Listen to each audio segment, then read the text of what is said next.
வணக்கம். நம்ம கையில இருக்கிற ஸ்மார்ட் போன்ல இருந்து உலகத்தை இயக்குற பெரிய பெரிய சிஸ்டம்ஸ் வரைக்கும் எல்லாமே எப்படி வேலை செய்யுதுன்னு என்னைக்காவது யோசிச்சிருக்கீங்களா? இன்னைக்கு இந்த விளக்கப் பதிவுல அந்த மேஜிக்க ரொம்ப ரொம்ப சுலபமா புரிஞ்சுக்க போறோம். வாங்க உள்ளே போகலாம். இப்போ உங்க பாக்கெட்ல இருக்கிற ஸ்மார்ட் போன் இல்லைன்னா நீங்க அடிக்கடி யூஸ் பண்ற ஏஐ சாட்பாட்கள் இதெல்லாம் நிஜமாவே எப்படி சிந்திக்குதுன்னு யோசிச்சிருக்கீங்களா?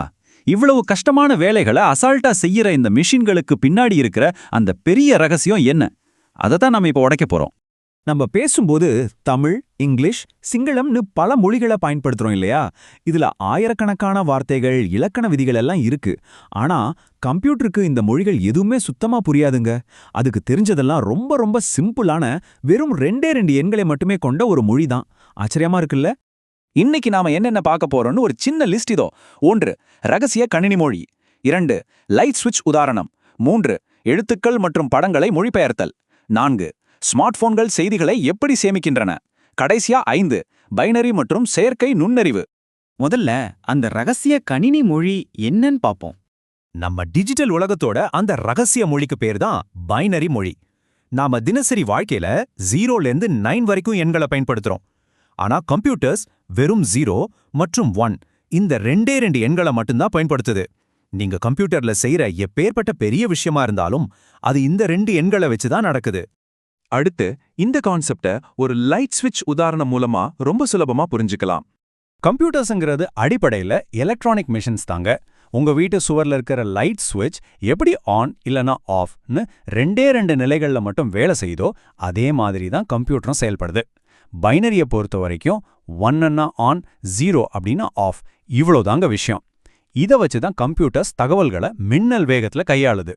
சரி, இந்த ஆன் ஆஃப் வேலையெல்லாம் கம்ப்யூட்டருக்குள்ள யார் செய்றா?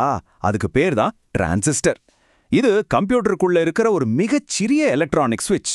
உங்க விரல் நுனியில அடங்குற ஒரு சின்ன சிப்புக்குள்ளேயே பில்லியன் கணக்கான டிரான்சிஸ்டர்கள் இருக்கு. அதுங்க இடைவிடாம 1 மற்றும் 0ன்னு மாறிக்கிட்டே இருக்கு. இந்த ஒரு சின்ன விஷயம்தான் ஒட்டுமொத்த கம்ப்யூட்டரையும் இயக்குதுன்னா பாத்துக்கோங்களேன். 3வது பகுதிக்கு போவோம். எழுத்துக்கள் மற்றும் படங்களை மொழிபெயர்த்தல். கம்ப்யூட்டருக்குள்ள இருக்கிற எல்லாமே வெறும் 0 மற்றும் 1களோட தொகுப்பு மட்டும்தாங்க. அது எண்களா இருக்கலாம், எழுத்துக்களா இருக்கலாம், இல்லனா நீங்க பார்க்குற படங்கள், வீடியோக்கள், கேட்குற இசை, ஏன் கம்ப்யூட்டருக்கு நாம கொடுக்குற கட்டளைகளா கூட இருக்கலாம். இது எல்லாமே பைனரி மொழியில தான் ரெக்கார்ட் ஆகுது. சாதாரண எண்கள் எப்படி பைனரியா மாறுதுன்னு இங்க பாருங்க. இது ஒரு ரகசிய குறியீட்டை உடைக்கிற மாதிரி இருக்கும். 0வும் 1ம் அதே மாதிரி தான் இருக்கும்.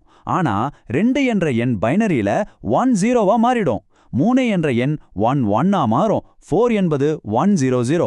பார்க்கறதுக்கு கொஞ்சம் வித்தியாசமா இருந்தாலும் கம்ப்யூட்டருக்கு எண்களை துல்லியமா காட்டுறது இந்த முறை தான். இது வெறும் எண்களுக்கு மட்டும் கிடையாதுங்க.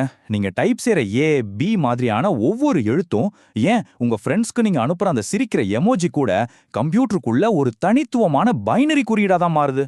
அதனால தான் கம்ப்யூட்டரால அந்த எழுத்துக்களையும் எமோஜிகளையும் சேமிச்சு உங்க ஸ்கிரீன்ல கரெக்டா காட்ட முடியுது. 4வது பகுதி ஸ்மார்ட் போன்கள் செய்திகளை எப்படி சேமிக்கின்றனன்னு பாப்போம். தினமும் நீங்க வாட்ஸ்அப்லயோ மெசேஜ்லயோ குறுஞ்செய்தி அனுப்புறீங்களே, அப்போ என்ன நடக்குது தெரியுமா? முதல்ல உங்க வார்த்தைகள் பைனரியா மாற்றப்படும். அப்புறம் உங்க ஸ்மார்ட் போன் அந்த பைனரி டேட்டாவை ப்ராசஸ் செய்யும்.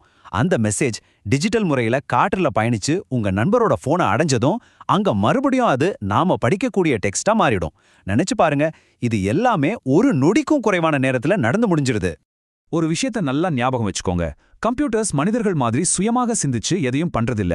ஒரு சமையல்காரர் சமையல் குறிப்புகளை எப்படி கொஞ்சம் கூட பிசகாம படிப்படியா பின்பற்றுவாரோ அதே மாதிரி தான் கம்ப்யூட்டரும் ப்ரோக்ராம் அப்படிங்கிற துல்லியமான கட்டளைகளை பின்பற்றுது. அது பைனரி கட்டளைகளை லாஜிக்கா செயல்படுத்துது தவிர தானா எதையும் யோசிக்கிறதில்ல. இப்போ நம்ம விளக்கப்பதிவோட கடைசி பகுதிக்கு வந்திருக்கோம். பைனரி மற்றும் செயற்கை நுண்ணறிவு.